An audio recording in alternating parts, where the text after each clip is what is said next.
হয়ে যাবে, কিসের ওয়ারিস হয়ে যাবে, কিসের উত্তরাধিকারী হয়ে যাবে। আল্লাযীনা ইয়ারিসুনাল ফিরদাউসা হুম ফিহা খালিদুন। আল্লাহ তাআলা বলে ওই 7 গুণ যার ভিতরে পাওয়া যাবে তারা জান্নাতুল ফিরদাউসের মালিক হয়ে যাবে, উত্তরাধিকারী হয়ে যাবে। আওয়াজ দিয়া বলেন সুবহানাল্লাহ। আপনি মারা গেলে আপনার ঘর বাড়ি জমি জমা এগুলো কে পায়? আপনার সন্তান পায় না?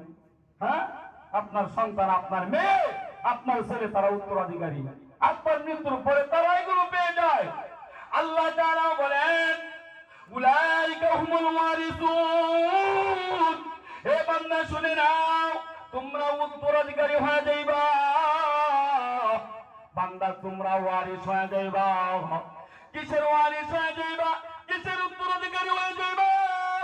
এ বান্দা জান্নাতুল ফিরদাউসের উত্তরাধিকারী হয়ে যাইবা, জান্নাতুল ফিরদাউসের মালিক হয়ে যাইবা।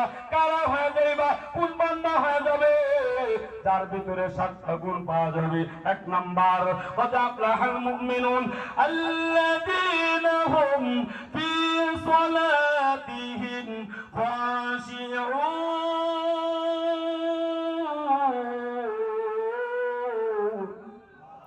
হুজুর বলেন আল্লাহু আকবার।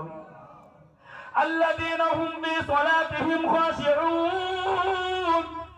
আল্লাহ তাআলা বলে 1 নাম্বার গুণ শুনে নাও, এই দুনিয়ার জমিনে নামাজে বিনয় হয়ে যারা, বিনয়ের নামাজ পড়ে যারা, খুশু খুজুর নামাজ কায়েম করে যারা, খাঁটি মুমিন হবেন তারা, জান্নাতুল ফিরদাউসের মালিক হবেন তারা। আওয়াজ দিয়ে বলেন সুবহানাল্লাহ। এখন খুশু খুজুর নামাজ কারে বলা হয়?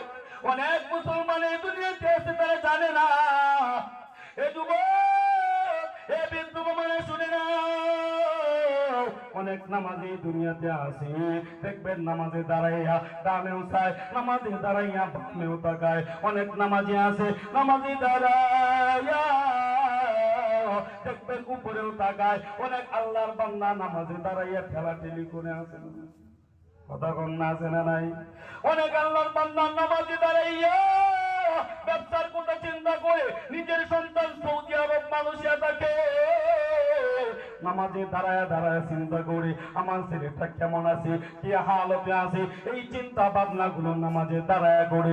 এই নামাজকে খুশু খুজুর নামাজ বলা হয় না, বিনয়ের নামাজ বলা হয় না। বিনয়ের নামাজ কারে বলা হয়? খুশু খুজুর নামাজ কারে বলা হয় শুনে নাও।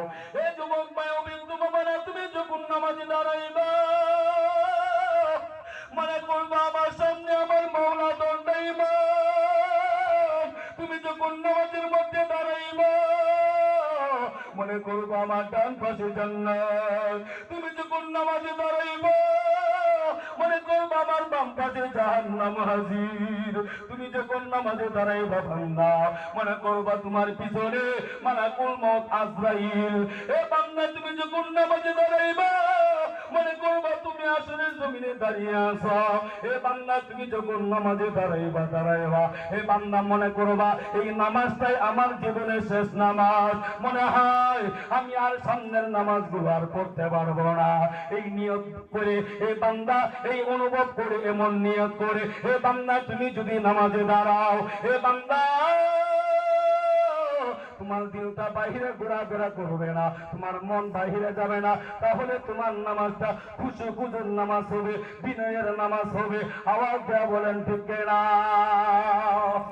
কিন্তু এই নামাজ তো আমরা পড়ি না, এই নামাজ পড়ি না। আমরা পড়ি কোনটা? 4 রাকাত পড়তে 1 মিনিট, এরকম থেকে কাউয়া যেমন ঠুকুর মারে, ওই কাউয়ার মতো 1 মিনিটও লাগে না 4 রাকাত শেষ। আছে না? কথা কন্যা আছে না নাই? অনেক নামাজি দুনিয়ার জমিনে আছে, দেখবেন শুক্রবারে মসজিদের মধ্যে আসার পর নবীর উম্মত মসজিদে আগে আসে না, মসজিদে আসে খতিব সাহেব যখন ফাযকুরুনি আযকুরুকুম ওয়াশকুরুলি ওয়ালা তাকফুরুন। খতিব সাহেব যখন খুতবা শেষে এই আয়াতটা পড়ে তখন দেখবেন মুসল্লিরা দৌড়াদৌড়ি করে মসজিদের ভিতরে ঢুকে আসে না? কথা